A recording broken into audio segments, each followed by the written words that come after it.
अब मैं इसका एक और एविडेंस भी दूंगा। अगर आप कंफर्टेबल ऐसे हो तो आप ऐसे बैठो, लेकिन अगर आप कंफर्टेबल नहीं हो तो किसी के बोलने पे ऐसा मत बैठो। लास्ट ईयर जब हम 2021 में थे तो एक इंसिडेंट हुआ था। तो जब वो उठ गया वो बंदा, तो सर ने बोला अच्छा आप कहाँ हिलता है, मुझे लगा आप कहाँ चिपका हुआ है। कुछ धारणाएं हैं सीजीपीएससी परीक्षा को लेकर के। हिंदी मीडियम के हो, इंग्लिश में नहीं लिख सकते। मैथ्स के हो, सीसेट तो निकल ही जाएगा। जॉब करते करते पढ़ाई नहीं की जा सकती। किसी जगह पे अगर तुम फंस गए हो, प्राइवेट जॉब कर रहे हो, तो तुम सीजीपीएससी में वापस नहीं आ सकते। सीजीपीएससी की तैयारी के साथ साथ यूपीएससी नहीं किया जा सकता। यूपीएससी की तैयारी जो करते हैं वो सीजीपीएससी नहीं कर सकते। या फिर एक सबसे बड़ी धारणा ये है, इंग्लिश का मटेरियल नहीं है, इंग्लिश के लिए पढ़ने के तरीके नहीं है। इन सारी धारणाओं को तोड़ करके आज हमारे जो गेस्ट हैं, जिनका नाम है प्रसून गुप्ता, स्वागत है सर आपका। Thank you. जी, जितनी भी धारणाएं हैं जो मैंने अभी कहा है, ये सब टूटी हैं। इसमें एक मुख्य धारणा है जिसके बारे में मैं बस बात करना चाहूंगा। वो सबसे पहले जो धारणा है कि मैथ्स वाले हैं, सीसेट निकल जाता है ना? क्या हुआ था उस समय सीसेट में 66 नंबर नहीं आया, ऐसा ब्लंडर क्या हुआ था? मैं शुरू में यूपीएससी मेरा मेन फोकस था। हाँ। और उसके बाद सीजीपीएससी में देता था, बट थोड़ा सा वो मैं उसको सिर्फ 2 महीने ही पढ़ता था। तो मेरा मेन फोकस यूपीएससी था। पहला अटेम्प्ट में तैयारी चल रही थी तो ज्यादा कुछ तैयारी नहीं था, उसमें से सीट निकल गया था, पेपर 1 नहीं निकला। दूसरे अटेम्प्ट में एकदम लग के तैयारी हुई थी, थोड़े नंबर से चुके थे यूपीएससी के प्रीलिम्स, सीसेट आराम से निकल गया था। तीसरे अटेम्प्ट में जब स्टेक्स आर वेरी हाई, तो उसमें क्या हुआ था कि पेपर 1 2021 का यूपीएससी था, उसमें क्या हुआ था कि पेपर 1 में मेरे कट ऑफ से यूआर कट ऑफ से 16 नंबर ज्यादा आए थे। 87 कट ऑफ गया था और मेरे आए थे 103। जीएस पास हो गया। जीएस पास हो गया था। हाँ। जो सबका डर होता है, लेकिन सीसेट अटक गया था। ये सीजीपीएससी में भी हुआ है कभी? सीजीपीएससी में ऐसा नहीं हुआ। सीजीपीएससी में नहीं हुआ। मतलब एक मैथ बैकग्राउंड का स्टूडेंट है जो मैथ्स पढ़ाते हैं कहीं पे, इंजीनियरिंग कंप्लीट हो चुकी है और यूपीएससी का सीसेट रह गया है। तो यूपीएससी की तैयारी चल रही थी, बहुत बढ़िया सब कुछ हो रहा था। फिर सीजीपीएससी में कंपटीशन बढ़ाने का कब से ऐसा मन बना, क्यों? वो जो ब्लंडर हुआ था उसके बाद ऐसा लगा कि अब कुछ तो करना है। हाँ। और उस टाइम पे कोरोना की वजह से अक्टूबर में होता था एग्जाम। अच्छा। तो अक्टूबर में एग्जाम हुआ था 10 अक्टूबर को, मेरे बर्थडे के दिन। ठीक है। और एग्जाम हुआ था वो उस दिन, ये ब्लंडर हुआ मेरे बर्थडे के दिन। फिर आया उसका अक्टूबर के एंड में रिजल्ट आ गया। फिर उसके बाद लगा कि उस टाइम ऐसा लग रहा था कि जब जोड़ रहे थे तो वो 66 के आसपास आ रहा था, लेकिन जो आंसर की होती है वो ऑप्शनल आंसर की आता नहीं हुआ, तो मिस होकर थोड़ा सा के लिए रह गए थे। तो फिर उसके बाद लगा कि कुछ तो करना है। तो फिर इधर एकदम से, पहले थोड़ा बहुत देता था लेकिन एकदम से मूव कर गया मैं कि हाँ अब तो यही ही करना है, अपने को प्रूव करके दिखाना है अगले 3-4 महीनों में। और फरवरी को एग्जाम था 2021 का, तो मेरा पहला अटेम्प्ट था 2021 वाला। तो उसमें मैंने प्रीलिम्स निकाला, फिर मेंस निकाला, इंटरव्यू तक गया, 177 रैंक आई, लेकिन मेरे को पोस्ट नहीं मिला। बट मेरे को समझ में आ गया था करना क्या है। तो फिर ये मेरी जर्नी थी। तो इस तरह से मैं साथ स्विच किया था उस ब्लंडर के बाद। वो डिजास्टर हो गया था थोड़ा उसके बाद। अच्छा, एक चीज मैं भी नोटिस किया जो मैं बताना चाहूंगा। 10 अक्टूबर बर्थडे है, यानी 10/10। कल इंटरव्यू के लिए त्रिलोक जी आए थे। 11 नवंबर को बर्थडे है। 11 इसका मतलब 9 सितंबर को इसका बर्थडे होगा, 9/9। और अगस्त की बात करेंगे तो 8 अगस्त की जिसका बर्थडे होगा 8/8, और जुलाई में है तो 7/7। मतलब ऐसा अगर आपका बर्थडे आता है तो तुम्हारा सीजीपीएससी निकलने वाला है। सर एसडीजे बने हुए हैं, तो अपना कोई एक पोस्ट चुन लो और तुमको थोड़ी बहुत बस तैयारी करनी है, तुम्हारा पीएससी निकल जाएगा, ऐसा मान ले। ऐसा कुछ है सीजीपीएससी का? आजकल एस्ट्रोटॉक का बहुत ऐड भी आता है। एस्ट्रोटॉक का ऐड आ रहा है। नंबर की अगर हम बात करें, आज जो है 14 दिसंबर है, मतलब जिसका 12 दिसंबर को बर्थडे रहा होगा तैयारी कर लो। 1 जनवरी को जिनका बर्थडे है तैयारी कर लो, 2 फरवरी वाले तैयारी कर लो, है ना, 3 मार्च, ऐसा मान सकते हैं। नहीं मान सकते हैं नंबर। सीजीपीएससी और यूपीएससी क्या डिफरेंस है? काफी अगर हम देखें तो फंडामेंटल अगर हम सिलेबस की बात करें तो 50% पूरा अलग है छत्तीसगढ़ में। सीजीपीएससी में जो छत्तीसगढ़ सिलेबस है, जो कि बहुत महत्वपूर्ण सिलेबस है और मेरे ख्याल से जानना भी चाहिए एक प्रशासक को। और उसके अलावा अगर हम उसके अंदर कंटेंट की बात करें और क्वेश्चन के जो टाइप्स आते हैं, तो थोड़ा सा उसमें एनालिटिकल होता है। मतलब आपको कोई चीज वहां पे पूछता नहीं है, आपको बताता है कि ये ऐसा होता है, तो इसमें आपका क्या विचार क्या है, विचार क्या तुम्हारा है? क्या विचार हाँ। है? ये स्पेशली जो सबसे बड़ा एक है इथिक्स का पेपर। इथिक्स वहाँ जो होता है 250 नंबर का, मेंस की बात करें तो उसमें आपको ज्यादा कुछ सब कंटेंट दे देता है, तो आपसे फिर आपके विचार पूछता है। तो लेकिन यहाँ पे क्या है सीजीपीएससी में कि आपको आपसे आपके अंदर आप कितनी नॉलेज है वो चेक करता है, आप कितनी चीजें याद कर पाए हैं, और आपका जो थोड़ी याद करने की क्षमता है वो भी यहाँ पे थोड़ी होनी चाहिए, ऐसा मानता हूँ। चीजें थोड़ी सी आपको मेमोराइज होनी चाहिए। हालांकि इस बार थोड़ा सा एनालिटिकल आया था। इस बार एनालिटिकल आया था, बस मैं इसी वर्ड पे आना चाहता था कि इस बार एनालिटिकल आया था। ये कितना नजदीक था यूपीएससी के पेपर के, इस बार जो पेपर आया? यूपीएससी के मतलब पूरा पूरा नहीं, कुछ पोर्शन था। जैसे पेपर 5 में एक क्वेश्चन आया था जो केयर इकोनॉमी के था, वुमेन्स का, वो सीजीपीएससी के 2023 का एज इट इज था। ठीक है, कौन सा क्वेश्चन था वो केयर इकोनॉमी में क्या केयर इकोनॉमी के ऊपर था। मेरे को एग्जैक्ट क्वेश्चन याद नहीं आ रहा है, लेकिन यह था कि केयर इकोनॉमी और नॉर्मल इकोनॉमी जो होता है, जो महिलाओं की जो इकोनॉमी होती है उसको केयर इकोनॉमी बोलते हैं, उसके बारे में पूछा था। हाँ। तो वो एक एग्जैक्ट वहां से था, मतलब उसमें और भी आगे चीजें थी। यूपीएससी 2023 और अभी जो सीजीपीएससी में सब क्वेश्चन आए थे ये सेम, काफी सिमिलर थे। और उसके अलावा बहुत सारे क्वेश्चन थे, जैसे कि गरीबी वाला आया था, उसमें था कि इन योर व्यूज ऐसा करके कुछ क्वेश्चन थे कि आपका क्या मत है, क्या ऐसा हो सकता है, ऐसा करके। ठीक है, राइट। और पेपर 7 में भी कुछ क्वेश्चन थे, जैसे कि एक क्वेश्चन था कि बाहर के इंस्टीट्यूशंस को यहाँ पे लाना, इंडिया में जो अभी एनईपी में चल रहा था, राइट, तो उसमें वो कितना सही है। तो ये जो था ये एनालिटिकल है, 15 नंबर का क्वेश्चन आया था। तो ये ऐसा यूपीएससी का पैटर्न होता है जो कि थोड़ा फॉलो किया, और ये एक तरह से अच्छी बात भी है। थोड़ा सा आपको एनालिटिकल आपका पर्सनालिटी पूरी चेक हो रही है। राइट, मतलब एक कोई ऑफिसर है, अगर वो ये सोच रहा है कि एनईपी के तहत हम अपना एजुकेशन पॉलिसी ला रहे हैं, लेकिन बाहर का इंस्टीट्यूट अगर यहाँ आ रहा है तो वो अपना एक मेथड लेके आएगा, दोनों कॉन्ट्राडिक्ट तो नहीं कर सकते, अलग अलग मत हो सकते हैं, ऐसा कुछ था। तो उसके कुछ फायदे हैं, कुछ नुकसान हैं, दोनों लिखना था, दोनों लिखना था, वो अपना फिर अपना व्यू डालना था। ऐसा कुछ ही यूपीएससी से रिलेटेड था। पेपर 4 का ब्लंडर क्या था लोगों के लिए? बहुत बड़ा ब्लंडर था इस बार का पेपर 4। पेपर 4 थोड़ा डिफिकल्ट था, क्योंकि डिफिकल्ट ऐसा बोलना चाहिए कि मोस्टली ना पीवाईक्यूज आते हैं पीजीपीएससी में, हर एग्जाम में आते हैं, यूपीएससी में भी आता है। थोड़े से पीवाईक्यू थोड़े से कम आए थे, तो थोड़ा सा ये डिफिकल्ट हो गया था।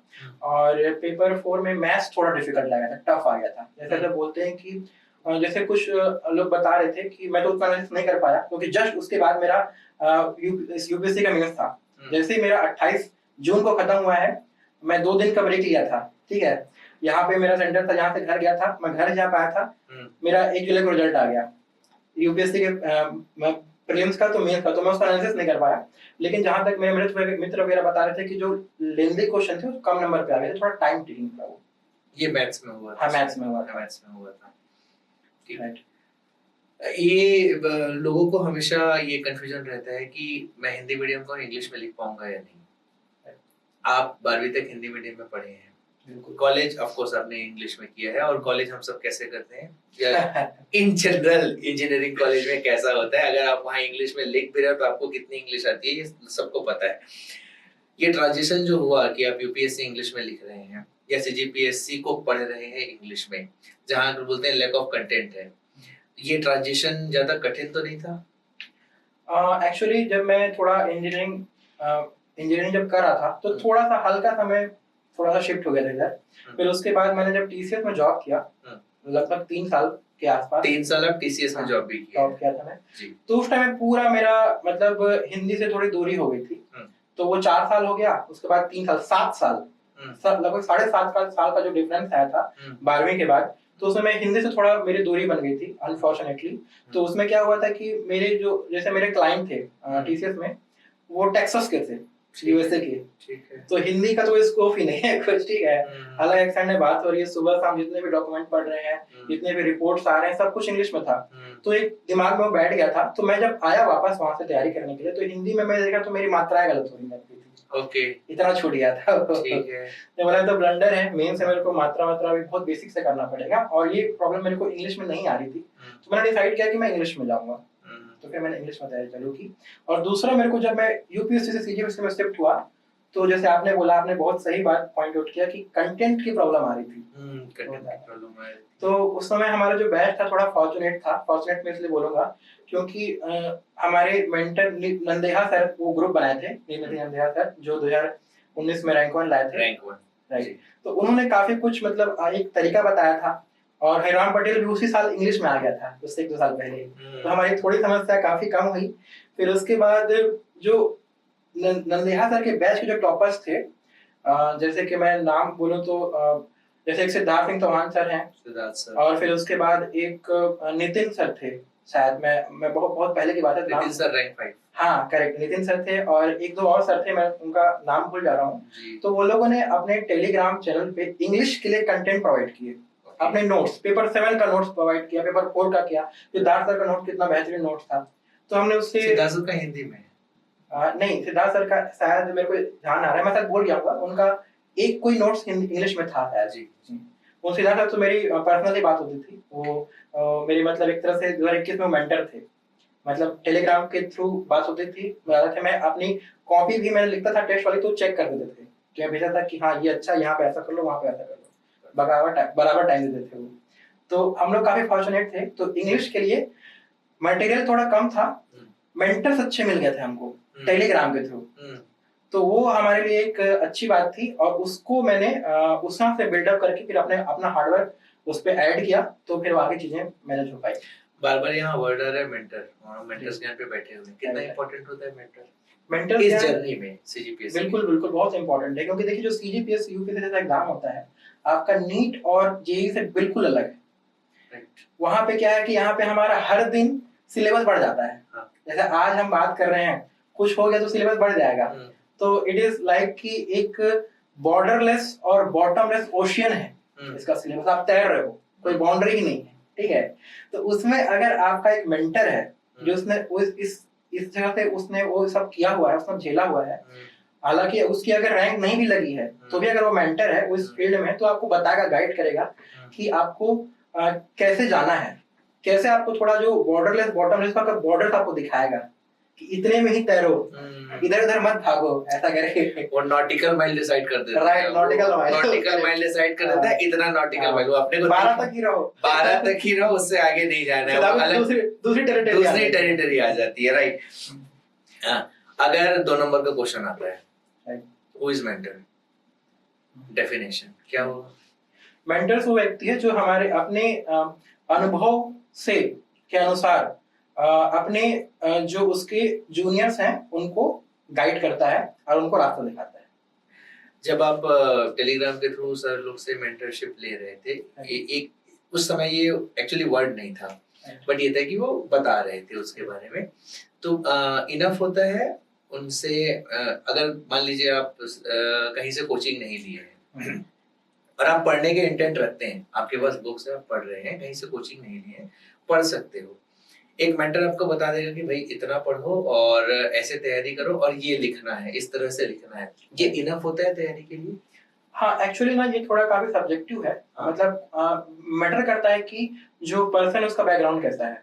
अगर वो थोड़ा कैपेबल है तो उसको तो इतना भी नहीं चाहिए, इतना, लेकिन अगर वो थोड़ा सा मतलब एक एवरेज का है तो इतना कर लो, इतना बोल दो तो हो जाता है वो। और जैसे YouTube वगैरह में काफी सारी चीजें हैं, आप लोग का बहुत सारा कंटेंट है, तो उसमें क्या है ना कि थोड़ा बहुत अगर गाइड कर लें तो मैं मानता हूँ कि इतना होना चाहिए। अगर आप स्पून फीडिंग की अगर आप आदत लगा लोगे कि हाँ आपको आप अगर भर भर के दे रहे हैं तो फिर वो अधिकारिक क्वालिटी नहीं है वो। वहां पे आप काम करने भी जाओगे तो आपको सब कुछ वहां नहीं मिलेगा। जैसे आप, मैं बोलता हूँ जो लोग इंग्लिश वाले थोड़ा परेशान रहते हैं हिंदी कंटेंट को लेकर के, मैं बोलता हूँ कि आप जब काम करने जाओगे, डिप्टी कलेक्टर बन गए, तो आपको ऊपर से एक लेटर आया है, ठीक है, प्योर हिंदी में, पूरा हिंदी में, आप बोलोगे इसको कैसे समझाओ ऐसा करके, अभी अभिव्यक्ति लिखा हुआ है, अब उसका कोई थोड़ा ट्रांसलेट करके प्रासंगिक है, इसका इंग्लिश को खोजे, खोज के बता दे इंग्लिश। राइट। तो नियोक्ता लिखा हुआ है, बहुत सारी चीजें हैं, प्रयोजन वगैरह बहुत सारी चीजें, वर्ड्स हैं। तो उसमें आपको, अगर आप सीजीपीएससी की तैयारी कर रहे हो तो इट इज वेरी इंपॉर्टेंट कि आपको हिंदी भी आना चाहिए। तो पहले 100 नंबर का पूरा बहुत बड़ा एक फैक्टर है जो कि बहुत डिसाइडिंग फैक्टर है। मेरा 2021 में रैंक नीचे आया था, हिंदी में नंबर कम थे, अभी इस बार अच्छा हो गया है। आपके नंबर है मेरे पास, इस बार 117 नंबर है लैंग्वेज, ये बहुत अच्छा है, 117.5 ये बहुत अच्छा नंबर है। ये 73 है इंटरव्यू में, हाँ है ना?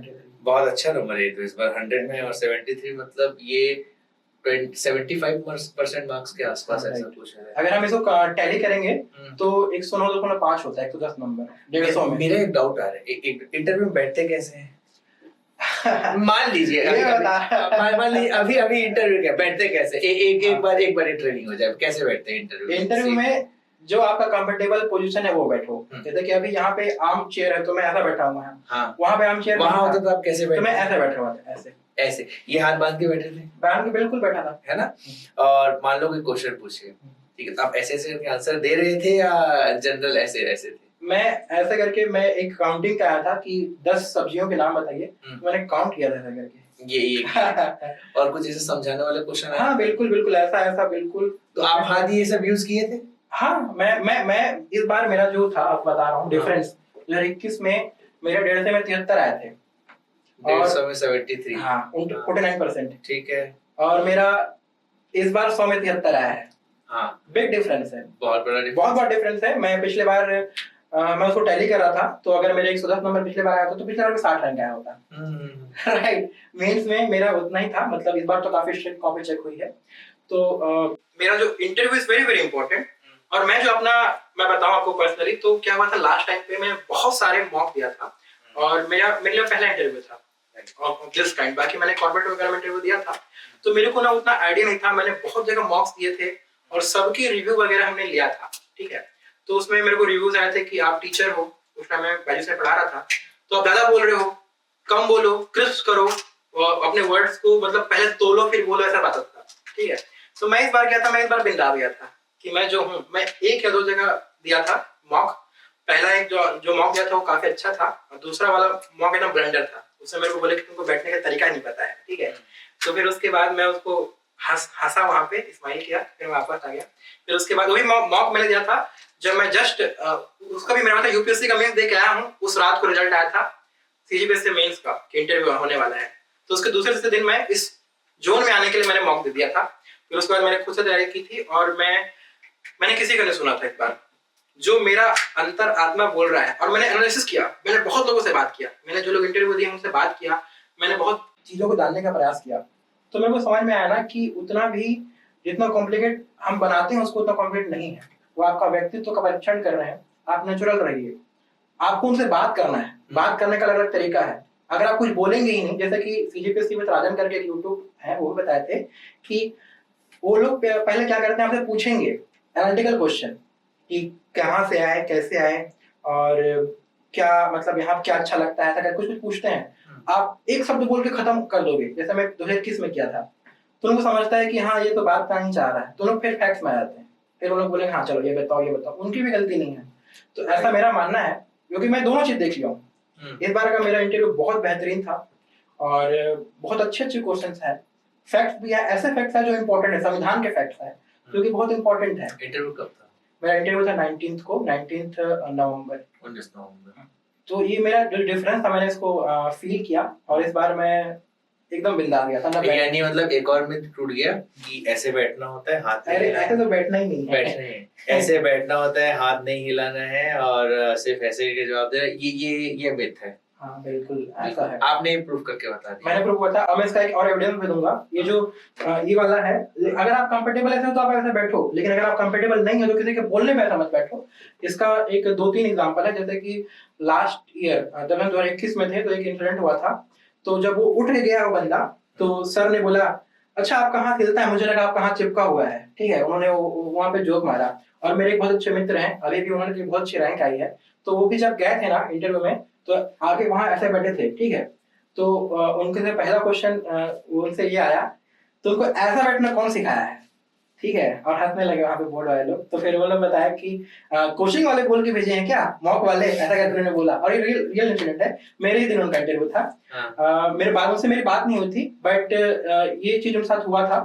तो बोलते हैं कि कोचिंग वाले भेजे हैं कैसे सिखा के। तो उन्होंने बोला कि नहीं, मैंने उन्होंने कुछ बताया, उसको आंसर किया, जस्टिफाई किया अपने आंसर को। फिर उनका रिस्पॉन्स आया था, अरे आराम से बैठो यार, बिंदास बैठो, आराम से बैठो, रिलैक्स हो जाओ, कोई दिक्कत नहीं है। Interview is kind of discussion करने का। राइट, बिल्कुल बिल्कुल। आपका व्यक्तित्व को उनको जानना है, उनके अलग अलग तरीके हैं, आपसे फैक्ट्स पूछ रहे हैं तो भी मान के चलिए आपका व्यक्तित्व उसको जानना है, ऐसा है। ऐसा मेरा मानना है, बाकी सबका अपना अपना अलग नहीं, एक्सपीरियंस। आपने प्रूव किया ना आपका मानना, ये आपने प्रूव करके बता दिया। 73 मार्क्स जो है वो ये कम नहीं है। ये जो 10-10 का टोटका में आपका बर्थडे का कह रहे हैं कि 10-10 का तो पेपर निकल जाएगा। 2022 के प्रीलिम्स में क्या हुआ था? ये 10-10 का टोटका तो वगैरह मैं मानता ही नहीं हूँ, वो तो एक संयोग है और ये ऐसा कुछ टोटका वगैरह कुछ होता नहीं है। लेकिन प्रीलिम्स में क्या हुआ था कि एक्चुअली उस टाइम में रिजल्ट बहुत डिले हो रहा था। 2021 पीएससी वाला, हाँ 21 का जो कुछ न्यायिक कारणों से रुका हुआ था। तो हम लोग जब प्रीलिम्स दे रहे थे ना, तो उस टाइम में हमारा इंटरव्यू का रिजल्ट नहीं आया था और ऐसा लग रहा था कि कुछ पोस्ट मिल जाएगा, ठीक है। तो एक वहां पे कॉम्प्लिसेंसी आ गई और दूसरी बात ये था कि ये भी बहुत अफवाहें चल रही थी कि हर एग्जाम पोस्टपोन हो रहा था, ये उसकी वजह से कि आरक्षण का कुछ आ ही नहीं रहा है, हर एग्जाम कोर्ट केस में है। और उस टाइम इंड तक ये था ना कि कोर्ट केस में केस लगा हुआ था और हमारे मित्रों ने लगाया था कि आप इंटरव्यू का रिजल्ट निकालो या तो प्रीलिम्स को आगे करो, ये हमारी याचिका लगी हुई थी। तो जब पढ़ने बैठते थे लगता कि अरे यार आगे बढ़ सकता है, आगे बढ़ सकता है, ऐसा करके और आगे बढ़ता था, अनंत काल तक बढ़ता था उस समय, ठीक है। कोई अपरिहार्य कारणों से अनिश्चित काल तक। ये अपरिहार्य कारण बहुत मस्त कारण होता है, आपको बताना नहीं है क्यों है, बस अपरिहार्य कह दीजिए। इसीलिए 2022 का प्रीलिम्स कह सकते हैं कि फोकस नहीं कर पाए। और मैं थोड़ा सा शिफ्ट कर गया था फिर उस टाइम पे यूपीएससी की तरफ। तो यूपीएससी में मेंस का मैं उसको रेडी करा था, ऑप्शनल अपना रेडी करा था अच्छे से। तो वो थोड़ा सा एक मैं अलग थर्ड ट्रैक पे चला गया। हमारे बहुत से दर्शक को ये पता होगा और जिनको नहीं पता है वो ये कि सर स्टूडेंट्स को अभी भी गाइड करते हैं। जैसे आपने बोला कि आपके लिए मेंटर्स की बहुत भूमिका रही है, तो आप बहुत से लोगों के लाइफ में मेंटर हैं, आप उनकी तैयारी में भी हेल्प कर रहे हैं और साथ में तो एक आप वो कर रहे हैं, यूपीएससी की तैयारी करते हैं। इससे पहले आपने टीसीएस में जॉब किया है, साथ में आप बायजूस को कभी जॉब कर रहे थे।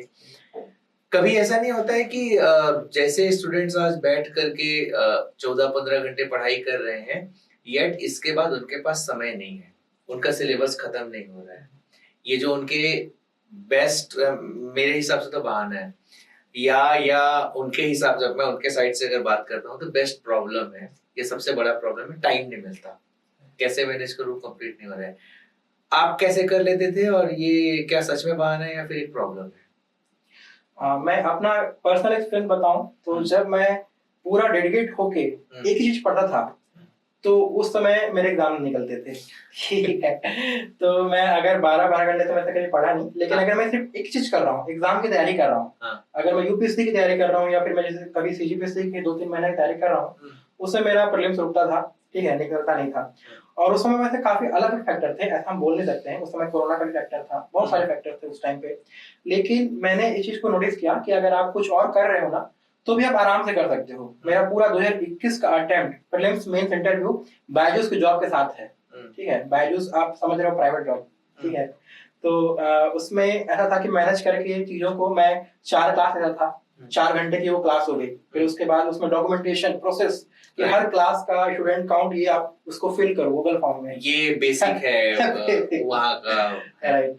जितना आपको पढ़ाना नहीं है उससे ज्यादा डॉक्यूमेंटेशन करना है। हम बोलते भी थे कि भाई इतना मेहनत तो पढ़ाने में लगता है, इतना आप ये भरो वो भरो, फिर उसके बाद उनका हर संडे को टेस्ट, कॉम्पिटेंसी टेस्ट कि टीचर्स की जो क्वालिटी बनी रहे, फिर उसके बाद उनके ट्रेनिंग्स, ये ट्रेनिंग वो टाउन हॉल का भी उनके मालिक आ गए जो टाउन हॉल कर रहे हैं, ये कर रहे हैं, आपको अटेंड करना है मैंडेटरी ऑनलाइन।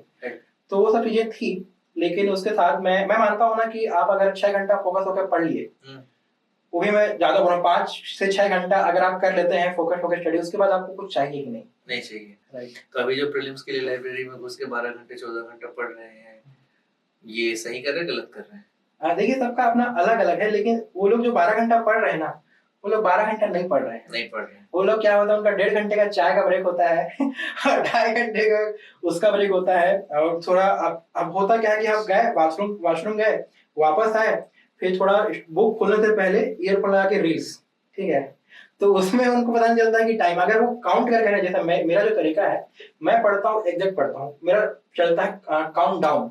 सुबह लगेगा जैसा पढ़ता था 6 घंटा का लग गया, ठीक है, तो चलेगा काउंटडाउन। तो मैं पढ़ने बैठा तो मैं उसको लगाया, मेरे पास एनालॉग क्लॉक थी, ठीक है, ताकि फोन का डिस्ट्रैक्शन ना आए करके। लोग उसको फोन में भी कर सकते हैं, मैं अपने स्टूडेंट को बताता हूँ एक तरीका। तो लगा, वो चल रहा है काउंटडाउन, फिर मेरे को अगर पानी पीने भी जाना है, बाथरूम में जाना है, तो बंद हो, राइट, फिर वापस आया, फिर चालू, मतलब एग्जैक्ट काउंट करके 6 घंटा।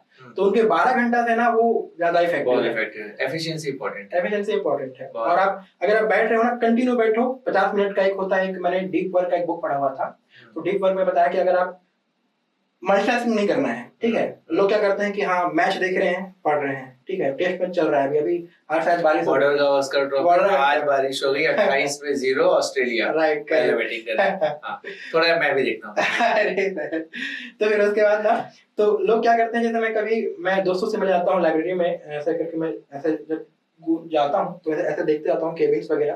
तो केबिन्स में ना मेरे को ऐसा दिखता है कि हाँ मैच चल रहा है या कुछ चल रहा है, तो वो लोग ना देखते देखते ऐसे पढ़ रहे हैं, या कुछ लोग ऐसा एक आता है कि व्हाट्सएप में चैट चल रहा है, मैसेज किए फिर बैठ गए पढ़ने, फिर टिंग से फिर ऐसा किए, तो वो पढ़ाई नहीं है, वो सिर्फ धोखा है खुद के साथ। और आप इतना आपका अटेंशन स्पैन ही नहीं है उसमें। कोई 12 घंटे ये एफिशिएंसी के साथ पढ़ सकता है? नहीं पढ़ सकता है, मैं तो नहीं पढ़ सकता, बाकी कोई पढ़ सकता होगा। वो बहुत कम होंगे जो ऐसा पढ़ सकते हैं, बहुत रेयर। 12 घंटे बैठे हैं और पूरा एफिशिएंट 12 घंटे निकल रहा है, ये पॉसिबल नहीं है। इम्पॉसिबल है। मतलब ये है कि अगर आप 6 घंटे एफिशिएंसी के साथ पढ़ाई कर रहे हो, 10 घंटे ये पढ़ रहे हो, उसमें 6 घंटे की एफिशिएंसी है तो भी वो वर्क करेगा। बिल्कुल। लेकिन अगर 10 घंटे पढ़ रहे हो, उसमें सिर्फ 2 घंटे की एफिशिएंसी है, तो कहीं से वर्क नहीं करने वाला। आपको थोड़ा डीप जाना है, डीप वर्क करना है, एकदम घुस के पढ़ना है। उस टाइम में आपको कोई आपको मैं बोलूंगा कि आप पानी भी पी लो, वॉशरूम में चले जाओ, ताकि आप उसका भी डिस्ट्रैक्शन ना हो। और 50 मिनट 1 घंटा के बाद आपका खुद से एक वो आता है, स्पेन आता है आपका, वो एक थोड़ा सा एक बॉडी का एक वो होता है, तो आपको थोड़ा सा उसमें ब्रेक लेना है। तो उस ब्रेक में आप मैसेज करो, रील्स देखो, जो करना है 10 मिनट, फिर एक जाओ, फिर ऐसा करके आप अगर आप 6 शिफ्ट कर दिए ना, कुछ करना नहीं। वही पोमोडोरो टेक्निक बोलते हैं इसको। हाँ, पोमोडोरो टेक्निक, 50 मिनट की स्टडी, 10 मिनट का ब्रेक, फिर 50 मिनट की स्टडी, 10 मिनट का ब्रेक। और इस 10 मिनट में आप अपने आप को रिवॉर्ड दे सकते हैं। आप रील देख लो, आप किसी से बात करना है कर लो, ये वर्क करता है, बिल्कुल करता है, मेरे लिए किया है। और मेरा यही तरीका है। मैं अब मैं बता रहा हूँ कि एग्जाम के टाइम को छोड़ करके, एग्जाम टाइम पे थोड़ा पढ़ना ही होता है, तो उस टाइम पे ऐसा होता है कि आप नहीं पढ़ोगे तो आपको, आप जिस टाइम पे नहीं पढ़ोगे, एग्जाम अगर आ रहा है तो उस टाइम आपको थोड़ा सा टेंशन आता है, तो उस टेंशन को कम करने के लिए पढ़ना होता है, राइट। लेकिन जो नॉर्मल टाइम है, जैसे अभी अगर मैं प्रीलिम्स की तैयारी कर रहा होता, तो चाहे मेरा कितना भी बचा हुआ, कुछ ही बचा हुआ, मैं 6 घंटा 7 घंटा मैक्सिमम पढ़ता, इससे ज्यादा नहीं। और एग्जाम के टाइम पे आप 10 घंटा कर लो, 10 घंटा 9 घंटा, फिर उस समय तो काउंट नहीं करना है, उस समय सीधे ये करना है कि ये खत्म करो और पेपर दो, फिर उसके बाद रिलैक्स करना है। लास्ट का 15-20 दिन वो एकदम से डट के आपको करना है। 15-20 आप 1 महीना ले लो, लेकिन आप जो साल भर की तैयारी है ना, उसमें आप 12 घंटे आप पढ़ नहीं सकते हो। जो पढ़ रहा है तो फिर वो मतलब उसका ब्रेक डाउन हो जाएगा फिक्स है। हाँ बिल्कुल, आप बहुत अच्छा पॉइंट निकाले कि अगर लगातार पढ़ रहे हैं 12-12 घंटे विदाउट ब्रेक लिए, और आप ठंडों में ब्रेक नहीं ले रहे हैं, तो आपको एक ब्रेक डाउन होगा, और वो ब्रेक डाउन ऐसा होगा ना कि आप पढ़ाई चालू नहीं कर पाओगे दोबारा, 15 दिन का ब्रेक होगा, वो डेफिनेटली है। और ये 15 दिन इस टाइम पे क्रूशियल अगर जा रहे हैं तो फिर खत्म है, गेम से ही बाहर हो। प्रीलिम्स में कितना अटेम्प्ट करना चाहिए?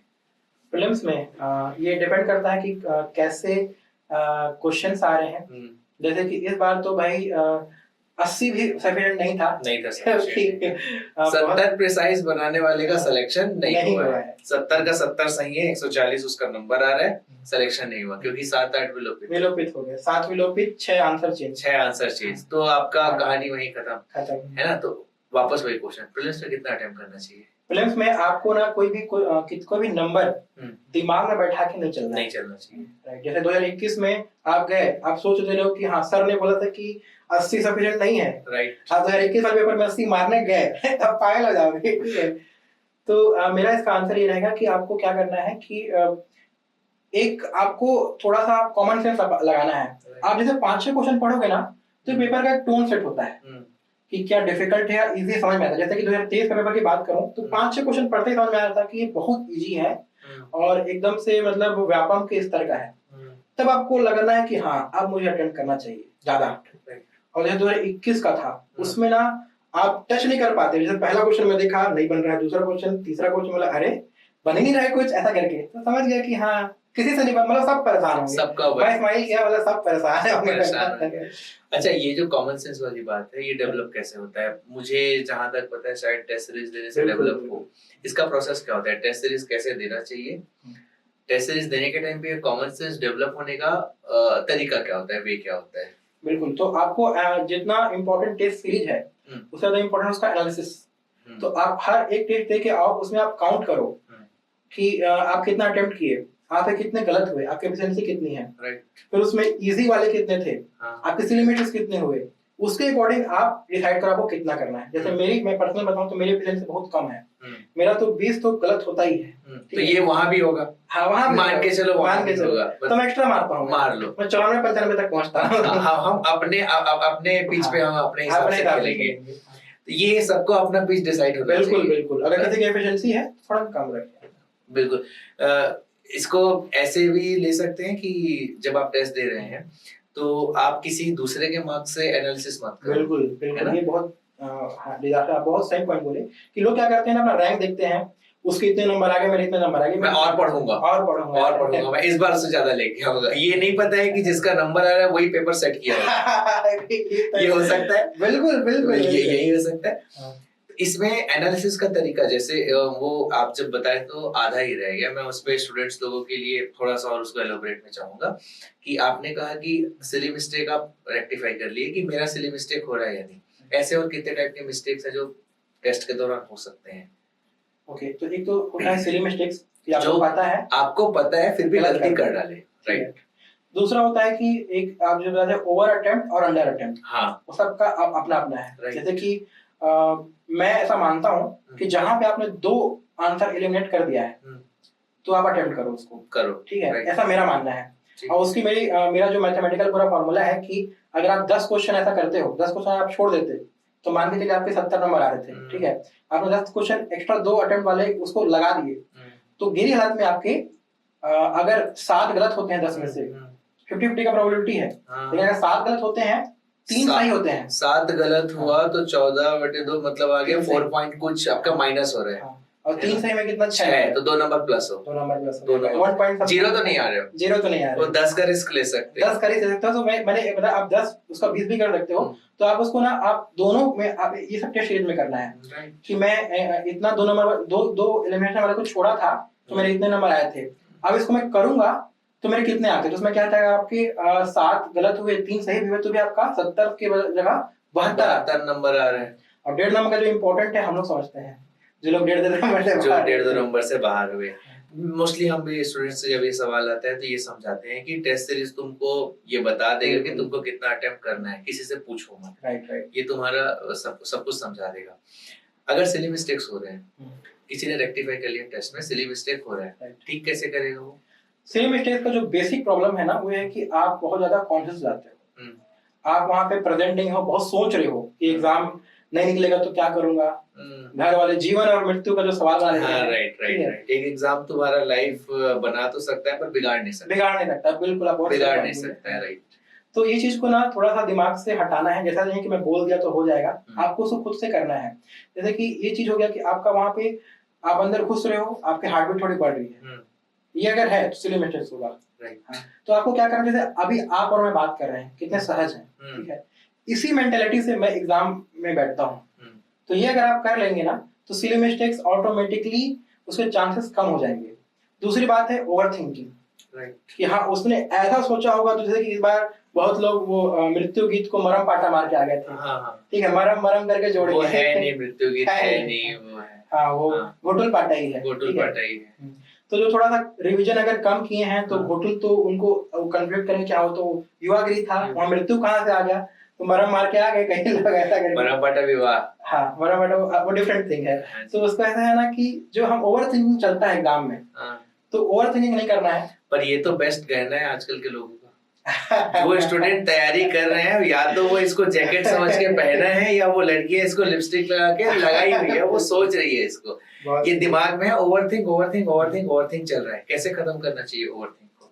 ओवरथिंकिंग का तरीका ये है कि सिंपल है, सोचना नहीं है। तरीके ये हैं, अगर आपको बहुत ऐसा पैनिक हो रहा है, बहुत ज्यादा, आप ब्रीदिंग करिए, सांस लीजिए, बहुत दिमाग में डीप ब्रीथ, हाँ, डीप ब्रीथ करिए, लंबी लंबी लंबी सांसें लेना है, छोड़ना है। तो उससे क्या होता है ना कि जैसे आपके दिमाग में बहुत सारी बातें चल रही, पिक्चर्स चल रहे हैं, तो आपने इस पे फोकस किया, लेना है, इनहेल और एक्सहेल किया, तो 50% गायब हो जाता है। और दूसरी बात ये है कि ओवरथिंकिंग करने का नहीं, कि आपको क्वेश्चन देखने के बाद जो फर्स्ट थॉट आया था तो वही आपका है। ओवरथिंकिंग के बाद आता है दूसरा वाला थॉट। तो मैं मोस्टली ना फर्स्ट थॉट पे जाता हूँ, क्योंकि कहीं ना कहीं मैं कहीं ना कहीं पढ़ा होगा, वहां से क्लिक किया है, वो मेरे सबकॉन्शियस माइंड और वो सिक्स्थ सेंस, हाँ, वो वर्क करता है, इस पे है। एक और चीज मैं कहना चाहूंगा, टीसीएस में जॉब, सीजीपीएससी में जॉब, कितना डिफरेंस है? सीजीपीएससी का जो जॉब है, ये तैयारी या फिर जॉब दोनों के मैं जॉब की बात है। अब ऑल्दो आप अभी इसमें जॉब में गए नहीं, फिर मेरा एक्सपीरियंस उतना है नहीं। आप जितने लोगों से मिले हैं, टीसीएस का तो आपका एक्सपीरियंस है, यहाँ का जो जॉब एटमॉस्फेयर होने का चांसेस है, ये आप सुने होंगे, और वहाँ का जॉब कितना डिफरेंस है? कोई इंसान अगर टीसीएस में जॉब कर रहा है, क्या उसको सीजीपीएससी में आना चाहिए? वो तो उसका पर्सनल वो है, चॉइस है, बट मैं ऐसा मानता हूँ कि अगर आप टीसीएस में कोई बंदा जॉब कर रहा है तो वहाँ पे एक चीज बस मैं रोकना चाहूंगा, मैं एग्जैक्ट टीसीएस को टारगेट नहीं कर रहा हूँ। एक है कॉर्पोरेट जॉब है, कॉर्पोरेट जॉब है, और फिर सीजीपीएससी छत्तीसगढ़ की बात करें तो एक पीएससी में गवर्नमेंट जॉब है। किसी को स्विच करना चाहिए, कब करना चाहिए, क्यों करना चाहिए, प्रो एंड कॉन्स क्या हो सकते हैं? ओके, तो सबसे बड़ा कौन तो ये सकता है कि आपका ज्ञान नहीं निकलेगा, ठीक है। ठीक है, सोच समझ के चेंज करना भाई पहले ही। और इट्स वेरी डिफिकल्ट, बहुत लोगों का नहीं निकलता है। आप सक्सेस स्टोरी देखते हैं, ठीक है, वो है कि वो 1%, मतलब वो, और जो लोग नहीं निकाले हैं, मतलब वो है कि मतलब नीचे का पूरा आइसबर्ग है, टिप में है वो लोग, मतलब मान के चलिए 5% लोग निकाल रहे हैं, 95% लोग नहीं निकाल रहे हैं, उनका बहुत सारे फिर चीजें होती हैं, तो फाइनेंशियल इनसिक्योरिटी हो जाती है, फिर उनको वापस जाना पड़ता है, जब वापस जाते हैं तो फिर चीजें थोड़ी सी फिर से शुरू से चालू करना पड़ता है, वही स्टेप से लेटर करके करना पड़ता है, ऐसा करके। तो ये थोड़ा सा रिस्क है, बहुत बड़ा रिस्क है। तो ये सब सोचिए, आप देखिए, अपने आप से पूछिए कि आपको क्या करना है, आपको क्या चाहिए, ठीक है। आप देखिए आप सेटिस्फाइड है कि नहीं। जैसे क्या होता है, पैसा ही सब कुछ नहीं होता है। जैसे वहां पे था तो पैसा ठीक ठाक था, लेकिन मेरे को एक टाइम पर समझा कि पैसा कुछ नहीं है, ठीक है, बहुत सारी चीजें भी होती हैं। तो आपकी जो रिक्वायरमेंट्स है उसको आप पूरा एसेस करके, मैं किसी को सजेस्ट नहीं करूंगा कि आप कॉर्पोरेट जॉब को छोड़िए, उसमें पहले 100 बार सोचिएगा, क्योंकि मैं बहुत आज अभी लोगों को देख के लगता है कि ये सफल हो गया है, ठीक है, लेकिन जो ये समय था, बहुत लंबा समय था, ये लगभग कम से कम मैं बोलूँ तो 7 साल का समय है, जब मैं रिजाइन दिया हूँ और आज मेरे को पोस्ट मिली है। जो 7 साल जो मैं गुजारा हूँ ना, वो मैं जानता हूँ, बस यही मेरा अगला सवाल है। अभी हमारे जो दर्शक हैं वो ये देख पा रहे हैं, Prasoon Gupta as CGPSC 2023 selected officer SDJ। Prasoon Gupta as struggler, ये क्या रहा है? मतलब इसमें मैं सिर्फ ये सुनना चाहूंगा कि एज अ, वो फेल नहीं कहेंगे, एज अ लर्निंग, जो आपके लाइफ का लर्निंग रहा, तो Prasoon Gupta as a learner क्या क्या लर्निंग्स रहे हैं? बिल्कुल बिल्कुल, ये मैं मानता हूँ कि सबसे डिफिकल्ट फेज था मेरी पूरी लाइफ का। अब मेरे को लगता है कि इससे डिफिकल्ट कभी आ पाएगा, ठीक है, बहुत बहुत डिफिकल्ट फेज था। अब तो नहीं आएगा सर, अब आएगा ही नहीं। तो ये जो फेज था ना, इसने मेरे को जो सिखाया है, वो मैं किसी कॉर्पोरेट के क्यूबिकल्स में नहीं सीख पाता।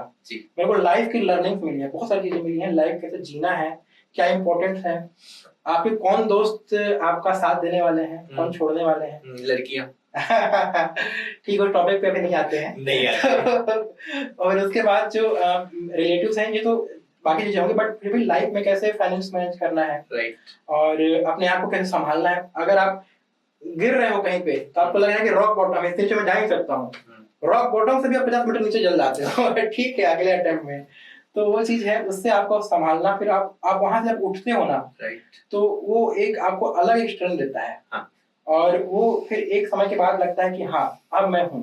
तो वो चीजें अपने आपको फील, आप सिलेक्शन से पहले से वो फील होने लग गई थी कि हाँ अब तो कुछ तो कर ही लूंगा, अब बहुत अच्छा कर लूंगा ऐसा करके।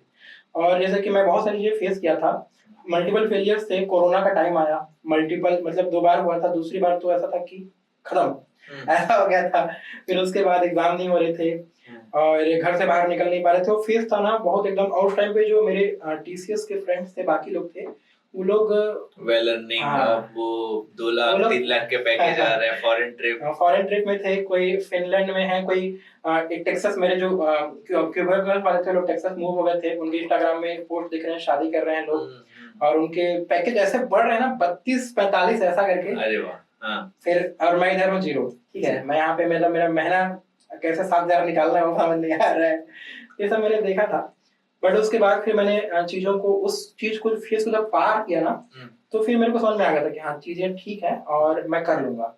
तो उसके बाद जो कॉन्फिडेंस आया, तो फिर वो बहुत बड़ी लर्निंग थी, जैसे आपने बताया लर्निंग आउटकम्स। तो ये बहुत मेरे को बहुत एक अलग इंसान, तो मैं ये मानता हूँ कि जो टीसीएस का प्रसून था वो एक अलग इंसान था, और अभी का जो प्रसून है वो एकदम वो है ही नहीं, उसको पहचानता ही नहीं, वो एकदम डिफरेंट है, पूरा एकदम से मतलब 360 डिग्री डिफरेंट पर्सन है। राइट।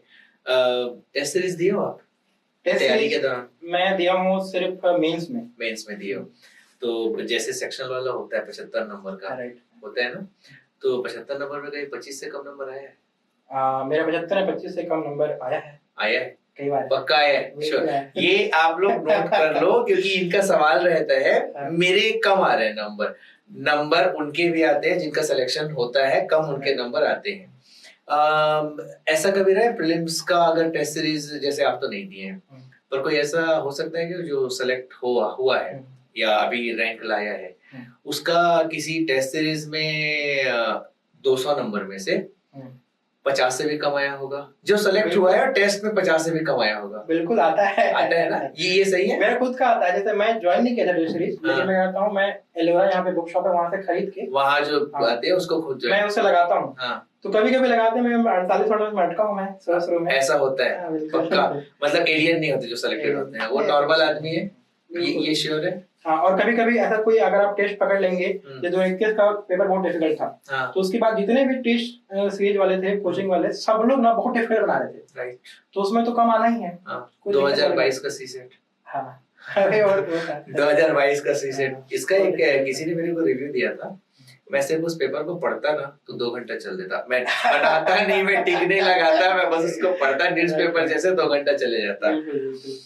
एक बात है जो मेरे को बहुत देर से मेरे मन में खुजली कर रहा है, ये मुझे पूछना है, फाइनेंशियल इंडिपेंडेंसी कितना इम्पोर्टेंट है बहुत तैयारी के दौरान, क्या रहता है इसका फैक्टर? देखिए ऐसा है ना कि घर वाले किसी के सक्षम होते हैं, किसी के नहीं होते हैं, लेकिन जो सक्षम है, तो एक एज के बाद आप अगर आप पैसा मांग रहे हो घर से डिपेंडेंट हो, तो थोड़ा सा ना एक सेल्फ रिस्पेक्ट डाउन होता है, सेल्फ एस्टीम डाउन होता है, ठीक है। और जब पैसा है ना, पैसा मैं नहीं बोलता हूँ कि पैसा सब कुछ है, लेकिन पैसा कुछ तो है, ठीक है, वो एक मोटिवेटर है जी। और आपके अंदर अगर आप खुद से अपना कमा रहे हो, तो एक आपको एक अलग से कॉन्फिडेंस आएगा। आप कभी इसको फील करके देखेंगे, जो लोग जैसे कि बहुत लंबे समय तक बेरोजगार रहते हैं, फिर उसके बाद जब पैसा आता है ना, पहला सैलरी 15,000 5,000 भी 5,000 ही आया, तो बहुत अच्छा फील होता है उसमें कि हाँ ये मेरी कमाई है, इसको मैं, कोई अकाउंटेबिलिटी नहीं है कि कहाँ खर्च किया, कि 2,000 मेस में दिया, 3,000 रूम का दिया, ये नहीं, मैं इसको 5,000 कुछ भी करूंगा। वो आदमी 75 नहीं 110 रुपए का डोसा खाएगा खाएगा वो 5,000 में से पैसे निकाल करके, वो 20 रुपए की नहीं, वो 80 रुपए का कॉफी पिएगा, राइट, है ना, ऐसा होता है, ये सही बात है। हाँ बिल्कुल ये होता है, और अपना पैसा एक अलग से एक कॉन्फिडेंस बिल्डअप करता है। मैं ऐसा नहीं बोल रहा हूँ कि पैसा सब कुछ है, लेकिन वो एक इम्पोर्टेंट बेसिक नीड है आपका, जैसे रोटी कपड़ा मकान है, तो आपके उसके लिए बेसिक नीड के लिए पैसा चाहिए। इसमें एक और जो था, ये क्वेश्चन इसलिए था, तैयारी में क्या अंतर आता है, प्रिपरेशन के दौरान क्या चेंजेस आते हैं? ये तो एक था कि आपका थॉट था, माइंड प्रोसेस था, तैयारी में कुछ बूस्ट अप होता है? देखिए क्या है ना कि जैसे डिपेंड करता है आप जो काम कर रहे हो, आप किस फील्ड में काम कर रहे हो। जैसे कि मैं इतना फॉर्चुनेट था कि जब मैं मेंटरशिप वगैरह भी करता हूँ, और अब तो शायद नहीं कर पाऊंगा ज्वाइनिंग के बाद, बिल्कुल, तो मैं जब पहले करता था, और मैं जब पहले से पढ़ा था, तो मेरे एजुकेशन फील्ड का ही था, लेकिन अगर आप कुछ ऐसा काम कर रहे हो जो कि आपकी पढ़ाई से बहुत अलग है, तो आपका पूरा एक अलग जोन में चले जाओगे, ठीक है। जैसे कोडिंग कर रहे हो, तो उसमें आप पढ़ाई नहीं कर पाओगे, जैसे मैं टीसीएस में नहीं कर पा रहा था, ठीक है, क्योंकि वो कोडिंग एक अलग ही दुनिया है। वहां से आप स्विच करके आओगे, आपने 8 घंटा काम किया, 9 घंटा काम किया, 9 घंटा काम होता नहीं, सबको पता है, नहीं होता 11-12। फिर उसके बाद अगर आप स्विच करना तो डिफिकल्ट, लेकिन अगर आपका जॉब ऐसा है, जैसे आप किसी कोचिंग सेंटर में आप कंटेंट का काम कर रहे हो, राइट, तो आपकी तैयारी हो रही है वो, ठीक बिल्कुल है। आपका वो बूस्टअप कर रहा है, जो जिसका आप कंटेंट पढ़ा रहे हो और बना रहे हो, उसको आपको दोबारा पढ़ने की जरूरत नहीं है, ठीक है। तो उससे आपको बूस्टअप होता है और आपको फिर उसमें थोड़ा स्मार्टली करना है। आप काम ऐसा चुनो जो कि आपको पढ़ाई में, जैसे मैंने मेंटरशिप करा था, मैं मेंस के आंसर को जब मैं शुरू में जब करा था टेलीग्राम पे मेरा जो फ्री इंस्टीट्यूट था, मैं लोगों को आंसर सिलेबस के अकॉर्डिंग क्वेश्चन देता था, लोग आंसर लिखते थे, मैं आंसर को चेक करके उनको रिव्यू देता था, तो उनको भी एक उसका एक चेकिंग मिल रहा था कि जो कि थोड़ा सा अभी बोलते हैं कि अच्छे से चेकिंग होता है, तो मैं वहां पे उनको एक फीडबैक देता था और मेरा फीडबैक थोड़ा फेमस हो गया था कि हाँ सर सही फीडबैक देते हैं करके। लेकिन मुझे क्या फायदा होता था, मुझे मल्टीपल पर्सपेक्टिव मिलते थे एक क्वेश्चन के, राइट, तो मेरा प्रिपरेशन नहीं होता था उससे। राइट। एक आपसे रैपिड फायर खेलते हैं, रिलेटेड टू सीजीपीएससी ही है, ठीक है, चलेगा? बिल्कुल, पक्का? बिल्कुल। ओके, वन लाइनर क्वेश्चन या फिर स्टेटमेंट क्वेश्चन? आपको आंसर देना है, दोनों में से एक चुनना है, वन लाइनर क्वेश्चन या स्टेटमेंट वाला क्वेश्चन। अच्छा, ओके, स्टेटमेंट वाला क्वेश्चन, वन लाइनर क्वेश्चन नहीं। नहीं, ओके, करंट अफेयर या economic survey? Current affair, economic survey नहीं। नहीं, बहुत रटना पड़ता है। बहुत रटना पड़ता है। चलिए, हिस्ट्री या polity? Polity love. India GS या सीजीजीएस? सीजीएस, पक्का? क्योंकि लिमिटेड है वो। लिमिटेड है, राइट। सीसेट या जीएस पेपर? जीएस सीसेट में लैंग्वेज या मैथ्स रीजनिंग? अब लैंग्वेज अब डन हो गया। छत्तीसगढ़ी बोलते हैं? मैं सरगुजा बोलता हूँ। सरगुजिया छत्तीसगढ़ी, 4 वर्ड जो नॉर्मल छत्तीसगढ़ी से अलग हो, सरगुजिया छत्तीसगढ़ी का इस कैमरे पे बोल के 4 वर्ड छत्तीसगढ़ी के जो छत्तीसगढ़ी से अलग हो। हाँ, या फिर नॉर्मल छत्तीसगढ़ी के 4 ऐसे कोई वर्ड्स हैं जो आप बोले। जैसे ये पताल बोलते हैं हम लोग टमाटर को पताल, ठीक है। और ये भिंडी को रमकेलिया बोलते हैं। रमकेलिया, सब सब्जी पे ही आ रहा है। सब्जी वाला पड़ा हुआ है। और फिर उसके बाद हम बोले तो ये एक हम लोग मक्का को बोलते हैं जोंदरी। हाँ, जोंदरी, हाँ, राइट, जोंदरी, ठीक है। फिर और एक थोड़ा सा डिफरेंट टाइप का है, बट आई डोंट थिंक तो बोलना चाहिए कि मच्छर को हम लोग बोलते हैं भोसरी। वो मच्छर एकदम छोटा फॉर्म होता है, वो बहुत काटता है, उसको मार भी नहीं सकते, वो बहुत इरिटेटिंग होता है एकदम। एक अपन रैपिड फायर खेल रहे थे, अब उस पे इधर शिफ्ट हो गए, कुछ क्वेश्चन करते हैं। आपको छत्तीसगढ़ी आती है नहीं, ये चेक करते हैं। मूंगफली को क्या कहते हैं? मूंगफली को हम लोग बादाम बोलते हैं। बादाम, ये बिहारी लैंग्वेज है। अच्छा, तो हमारा वो टच टू झारखंड है। मूंगफली को छत्तीसगढ़ी भुनुंग कहते हैं। अच्छा, ओके, भुनुंग। अच्छा, पुटू खाए आप? हाँ, बिल्कुल। कितने टाइप के?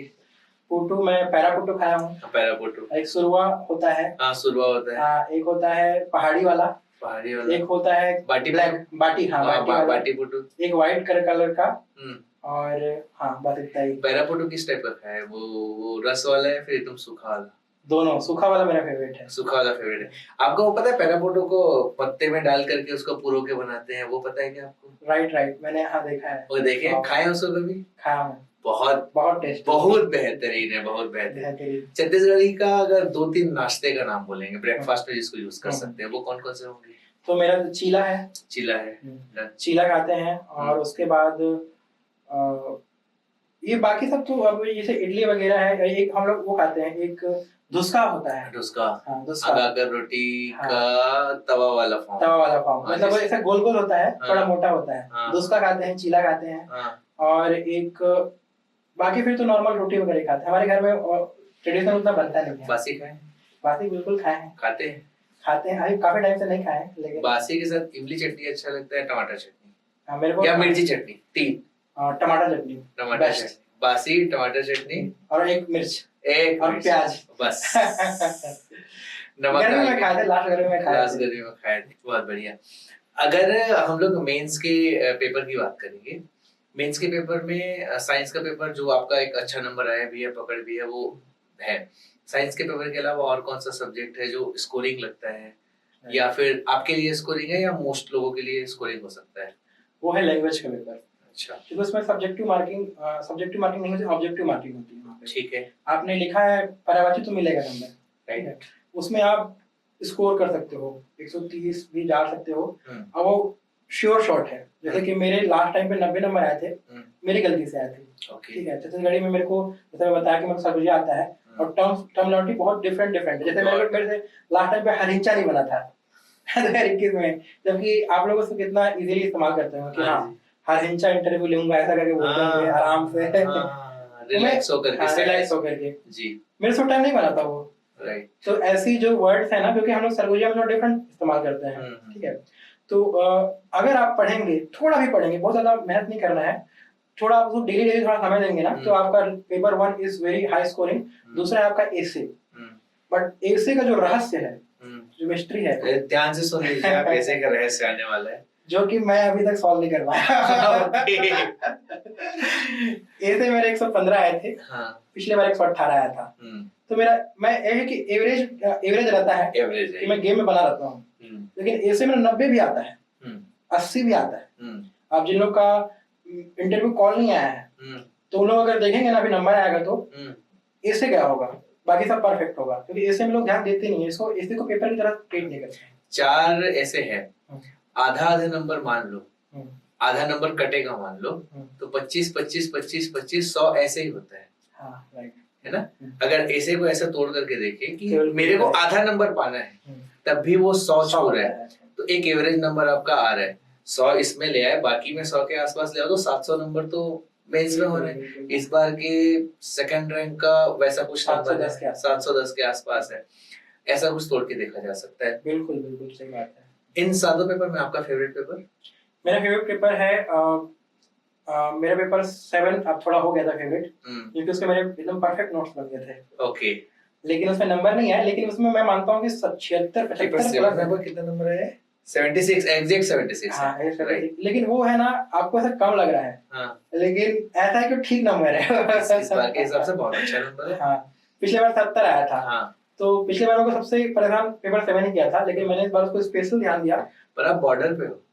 हाँ बिल्कुल, 4 नंबर बॉर्डर पे हो आप। नहीं 66 10 नंबर बॉर्डर। अच्छा, लास्ट टाइम बॉर्डर में, लास्ट टाइम आप 4 नंबर के बॉर्डर पे थे। राइट, लेकिन इस बार 76 था, और ये 76 नंबर ना इसी लाइन में सबके आए हैं। इस बार का एवरेज है, इस बार का एवरेज है। प्रीलिम्स में अभी जब लगभग 50-55 दिन के आसपास बचे हुए हैं, किसी को भी क्या करना चाहिए इस टाइम पे? अभी तो ऐसा कि मेरे ख्याल से अगर जो पोर्शन बचा हुआ है सिलेबस का, उसको पहली प्रायोरिटी टेस्ट वेस्ट सीरीज सब थोड़ा छोड़ छाड़ के पहली प्रायोरिटी जितना सिलेबस बचा खत्म करो अगले 10 दिन 15 दिन में।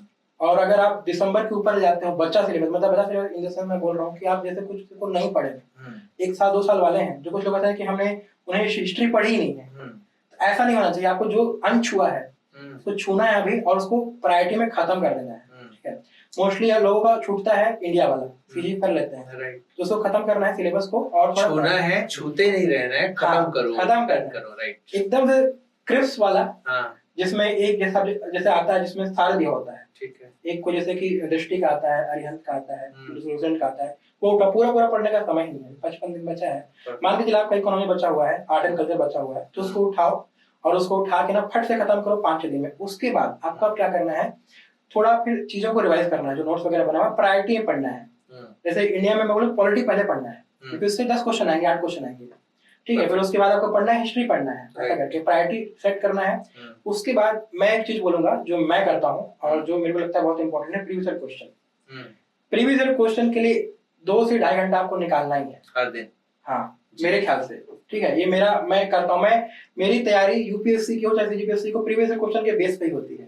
ठीक है, अब मैं तो क्या करता हूँ, जैसे कि मैं क्या करता हूँ, रिवर्स इंजीनियरिंग करता हूँ। ठीक है, बनाते जा रहा हूँ, फिर देखते देखते मेरे को लगा कि हाँ ये टॉपिक मेरे से थोड़ा सा डिफिकल्ट है, मजा नहीं आ रहा है इसमें, तो मैं तुरंत रेफरेंस बुक खोलूंगा, उसको पढ़ लूंगा। जैसे एग्जांपल के लिए संशोधन वगैरह मेरे से नहीं बन रहा है, संशोधन पढ़ लूंगा, फिर वापस आऊंगा प्रीवियस ईयर क्वेश्चन में। ऐसा करते करते मैं 23-22 ऐसा करके, या फिर कोई बुकलेट है तो उससे भी आप कर सकते हैं, टॉपिक वाइज भी कर सकते हैं। तो अगर आपका प्रीवियस ईयर क्वेश्चन सही है तो सीजीपीएस में बहुत हेल्प करता है। तो रिपीट हो जाता है वो, एज इट इज, बोनस है। नहीं रिपीट हुआ तो आपको बताएगा वो कि क्या आपको पढ़ना है, थीम देगा वो, थीम कि क्या क्या पढ़ना है, क्या क्या छोड़ना है। ठीक है, जैसे कि इकोनॉमिक्स है, इस बार आ गया है, लेकिन 22 में गायब था, 21 में गायब था, 21 में एक क्वेश्चन था, 20 में एक क्वेश्चन था जो डिलीट हो गया था। इस बार आया है तो क्या आया है, क्या है? दो तीन फॉर्मूले लेकर के आ गया, Right. बनाओ मेरे को बनाओ, ऐसा कुछ बिल्कुल। था। तो आप थोड़ा पढ़ना इकोनॉमिक्स, हाँ, ये समझ में आ गया बिल्कुल। कि वो लोग ने जो अनछुआ था उनको छू रहे हैं वो लोग भी, तो आपको बताता है क्या पढ़ना है, कैसे पढ़ना है। दर्शन भी इस बार जैन संगीति को पूछा था। राइट। इस तरह के अब ये समय आ गया, जैसा कि सर ने बोला है, प्रीलिम्स की अगर आप तैयारी कर रहे हो तो जितना जल्दी हो सके अपने बचे हुए चीजों को खत्म करो और प्रायोरिटी वाइज पे रिवाइज करना चालू करो। पीवाईक्यू नहीं बना रहे हो, बहुत बड़ी गलती कर रहे हो आप। आपको पीवाईक्यू बनाना है और उसके थ्रू ही आपको तैयारी करनी है। ये जो सर के द्वारा जो आपको सजेशंस दिए जा रहे हैं, ये कोई मजाक बात नहीं है। सर पिछले 3 सालों से स्टूडेंट्स को गाइड भी कर रहे हैं और इनके गाइडेंस में स्टूडेंट्स पढ़ करके वो पेपर एग्जाम निकाले भी हैं और उसके साथ ही साथ अभी सर ने भी एग्जाम निकाला है। तो इस बात जो है वो ऐसा मान लो कि ब्रह्मा से मूल मंत्र मिल रहा है। अगर मानना है तो मान लो, नहीं तो फिर आपकी अपनी मर्जी है। एट द एंड बातें तो बहुत सारी है, बहुत सारा कर भी सकते हैं, पर सब कुछ सिखा देंगे तो फिर स्टूडेंट क्या करेंगे, ऐसा कुछ है। एट द एंड मैं यही कहना चाहूंगा कि एक पर्सन जिसके बारे में आज हम डिस्कस कर रहे थे, जिनसे उनके बारे में डिस्कस कर रहे थे, अगर आप बिजी नहीं हैं तो फिर आप तैयारी नहीं कर रहे हैं। अगर आप सिर्फ तैयारी कर रहे हैं तो आपकी एफिशिएंसी वो बेस्ट होनी चाहिए, और अगर आप कहीं पे बिजी हैं या कुछ किसी के साथ तैयारी कर रहे हैं तो आप एक एक समय के मोल को समझेंगे और आप बेहतरीन तैयारी कर सकते हैं। एट द एंड सर मैं आपसे एक हेल्प चाहूंगा कि स्टूडेंट्स को 2-4 लाइनों में कुछ अगर कहना चाहेंगे, अपना व्यू जो अभी उनको करना चाहिए, प्लीज सर। तो अगर हम इस प्रीलिम्स की बात करें तो जो कि मैंने पहले बताया था, आपको रिवाइज करना है, सिलेबस सबसे पहले कंप्लीट करना है और प्रीवियस क्वेश्चन को छोड़ेंगे नहीं। और जो एक सबसे इम्पोर्टेंट चीज है कि थोड़ा कूल रहिए, रिलैक्स रहिए, ठीक है। लोग बहुत एकदम से सिर पे चढ़ा के फ्रस्ट्रेट हो जाते हैं और परेशान रहते हैं, तो परेशान मत होइए। परेशान होकर तैयारी बिल्कुल नहीं हो सकता है। आपके पास लिमिटेड समय है, सबके पास लिमिटेड समय है, ऐसा नहीं है कि सिर्फ आप ही के पास लिमिटेड समय। 24 घंटा भगवान सबको देता है, ठीक है। तो उस 24 घंटा को कैसे मैनेज करना है, मैनेज करिए अच्छे से, अपने आप को मैनेज करिए और रिलैक्स होके काम होके तैयारी करेंगे। अपने समय का सही से इस्तेमाल कर लेंगे ना, तो आपको समय वाला वो दिक्कत आएगा नहीं, अपने आप हो जाएगा। जितना हो पा रहा है उतना करेंगे। आप लोग एक गलती करते हैं, जैसे मोस्ट लोग ये करते हैं कि या तो सब कुछ करेंगे या तो कुछ भी नहीं करेंगे, या तो नथिंग या तो एवरीथिंग। सब कुछ कर लो, वो ऑल और नथिंग का जो एटीट्यूड है वो छोड़ दीजिए। जितना हो पा रहा है वो करिए। जैसा मेरा टैगलाइन भी है टेलीग्राम का, progress over perfection. Perfection achieve नहीं करना है, परफेक्शन आपको नहीं मांगता है एग्जाम, आपको प्रोग्रेस करना है। आप जो आज हैं उससे आप ट्राई करिए, कल आप थोड़ा बेटर हो जाइए। ऐसा करते करते करते करते आप देखिएगा सही डायरेक्शन में जाइए, सही डायरेक्शन में पीवाई को आपको डायरेक्शन देगा, डायरेक्शन लेके चलिए और आपका निकल जाएगा। तो बस यही, तो टेंशन फ्री होकर अच्छे से तैयारी करेंगे। इस लाइन पे मेरे को महेंद्र सिंह धोनी की एक बात याद आती है, फोकस ऑन प्रोसेस। राइट, अपने को प्रोसेस पे ध्यान देना है, बाकी वो अपने आप रिजल्ट अपने आप आएगा, वो सब कुछ हो जाएगा। एक हमारी प्रथा है कि आप आए हैं तो हम आपके थ्रू किसी और को बुलाना चाहेंगे, जिसको हम कहते हैं टैगर टॉपर। आपको किन्हीं एक का ऐसे का नाम लेना है जिनको आप चाहते हैं कि वो यहाँ पे आए, या जिनकी स्टोरी सारे स्टूडेंट्स या फिर एस्पिरेंट्स को पता चले। तो कोई एक ऐसे है जिनका आप नाम लेना चाहेंगे? ऐसे तो बहुत सारे लोग हैं, बहुत सारे, लेकिन एक जो स्पेशल है वो है प्रशांत तिवारी। उनकी भी जर्नी काफी अच्छी रही है। प्रशांत तिवारी रैंक 94, हाँ 94, इसी रैंक में वो एसटी ऑफिसर है अभी जी। तो उनकी जो जर्नी है ना बहुत इंस्पायरिंग है। वो पुलिस में थे 6 साल उन्होंने, मैंने तो सिर्फ 3 साल कॉर्पोरेट में जाता हूँ, उन्होंने पुलिस सरकारी जॉब में थे, 6 साल उन्होंने जॉब किया है। पुलिस का जॉब, हाँ, पुलिस इससे काफी हेक्टिक होता है, हेक्टिक था। उसके बाद वो तैयारी का सोचे, उसके बाद आए और उनको भी मल्टीपल उनको भी सेटबैक्स मिले थे। 2021 में उनका 118 रैंक आया था और पोस्ट नहीं मिला था। तो उसके बाद फिर और साथ में हम लोग थे, उनका भी 2022 का प्रीलिम्स नहीं निकला था, हम लोग दोनों दिन रात में साथ में थे ठीक है। तो उस टाइम से वो हम लोग साथ में थे, फिर वो बोलते थे कि हाँ करना है और वो करके दिखा है। उनका मैं एक चीज मैं आप बताना चाहूंगा कि जब तैयारी हो रही थी उनकी थोड़ा एंड मोमेंट में, जो कि उस पर किसी का हाथ नहीं होता है, उनकी तबीयत खराब हो गई थी, काफी मतलब सीरियस हो गए थे वो। तो उस वजह से ना वो थोड़ा पढ़ नहीं पाए थे, पेपर 4 वगैरह, उसी में उनके थोड़े नंबर कम हो गए हैं। इस बार वाले में, तो इसलिए उनका 90s में रैंक आया है। नहीं तो मेरा तो ऐसा मैं समझता हूँ कि उनका वो 20-25 से ज्यादा उनका ऊपर नहीं रहता है। ओके। तो प्रशांत तिवारी को अगर आप उनका कहानी लोग सुनेंगे बिल्कुल तो बेस्ट है। सुनेंगे सर। प्रशांत सर, आपसे हृदय से एक रिक्वेस्ट है, हाथ जोड़ करके प्लीज सर आप समय दीजिएगा, हमारी टीम आपसे कांटेक्ट करेगी और आप आइए। हम चाहते हैं कि लोग आपकी स्टोरी सुने। एक एक पर्सनल रिक्वेस्ट है हमारी तारीफ के लिए, इस कैमरे में क्या कर रहा है मेंटर्स ज्ञान, और सही कर रहा है या नहीं कर रहा है, जरूरी है या नहीं, प्लीज। हाँ, मेंटल ज्ञान की पूरी टीम और जो सर हैं, गीतेश सर हैं और फुटन सर हैं, तो ये लोग बहुत अच्छा काम कर रहे हैं। जो चीज रिक्वायर्ड है, जैसे कि हम देखते हैं चीजें ना यूपीएससी के लिए बहुत सारा है, लेकिन जो सीजीपीएससी के लिए जो माहौल, जैसे आप देखेंगे इंस्टाग्राम भी है, ठीक है, 32K के अराउंड है, फिर उसके बाद यूट्यूब में भी है, हर जगह आजकल बच्चों को रील्स के माध्यम से ये समझ में आता है, तो लोग रील्स बना के पूरी टीम जो काम कर रही है रील्स बना के उसको इंटरेस्टिंग करके आपको देते हैं। तो ये बहुत इंपॉर्टेंट है और बहुत सही कर रही है। मेरी तरफ से पूरी टीम को बहुत बहुत शुभकामनाएं। आप लोग बहुत सही कर रहे हैं, इसको करते रहिए और आप लोग भी मेंटल ज्ञान को फॉलो करिए। इसका जो इनके जो हर प्लेटफॉर्म, आप इंस्टाग्राम, टेलीग्राम और जो फेसबुक है और ये आपका यूट्यूब है, हर जगह आप इसको फॉलो करेंगे तो आपको कहीं ना कहीं कुछ ना कुछ आपको बेनिफिट मिलेगा ही। उसके अलावा इनके जो क्लास वगैरह हैं वो भी काफी अच्छे हैं। मैं अभी बात हुई तो सर बता रहे थे और काफी सही डायरेक्शन में चल रहा है। तो all the best to mentors Gyan team. Thank you sir. वो 32 के बाद आप बोल दिए ना 50 के हो जाएगा हमको। मैं ये भी कहना चाहूंगा कि सर का एक टेलीग्राम चैनल है, टेलीग्राम चैनल आपका सीजीपीएससी फॉर यू से, सीजीपीएससी फॉर यू से है। वहां पे बहुत से स्टूडेंट्स को सर गाइड कर रहे हैं। इफ यू आर आपको जरूरत है, इफ यू आर इंटरेस्टेड, आप बिल्कुल जाके विजिट करिए। और सर से अगर गाइडेंस ले रहे हो तो मैं पहले ही बोल चुका भाई, ब्रह्मा का तुमको ज्ञान मिल रहा है, मैं समझ चुका हूँ, मैं पहले भी से जानता हूँ, पर ये मेरे को अच्छा लगता था। 32 के हमारे चैनल को एक बार देखे थे आप। राइट, मैं देखता हूँ उसके मीम्स लोग मेरे पास शेयर करते हैं, इसके मेंटर्स ज्ञान के जेन्युइन होते हैं फिर ऐसे ही मजाक। अरे एक नंबर बेहतरीन। मतलब मीम्स में भी हम लोग काम कर रहे हैं, सही है वो। हाँ, जो मीम्स का जो है ना, आज तो बच्चों को मीम्स समझ में ज्यादा आता है।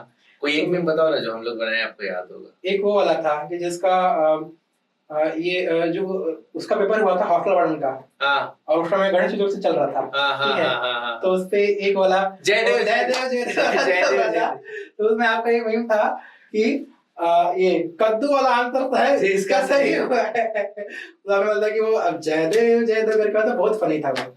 उसको मेरे को कम से कम बहुत सारे लोग शेयर किए थे। उस टाइम मैं देखा कि आपका मतलब 30 के क्रॉस कर गया था, तो मेरा कि नहीं, बहुत अच्छा था। होपफुली सर हम लोग आगे बढ़े और लोगों को ऐसे बस गाइड करते रहे। मेन बिल्कुल हम यही चाह रहे हैं। Thank you so much sir, आपसे बात करके बहुत अच्छा लगा। होपफुली हम किसी समय पे ऐसा हो कि आपसे जब कोई और स्टूडेंट गाइड हो रहे हैं वो यहाँ पे हैं, इस जगह पे रहें और वो ये कहें कि मैं प्रसून सर से सीखा, पढ़ा, वो किया, और एक टाइम पे हम एज अ डिप्टी कलेक्टर आपको यहाँ पे बुला करके आपसे फिर से बात करना चाहेंगे sir. Thank you so much sir, आपका समय देने के लिए शुक्रिया।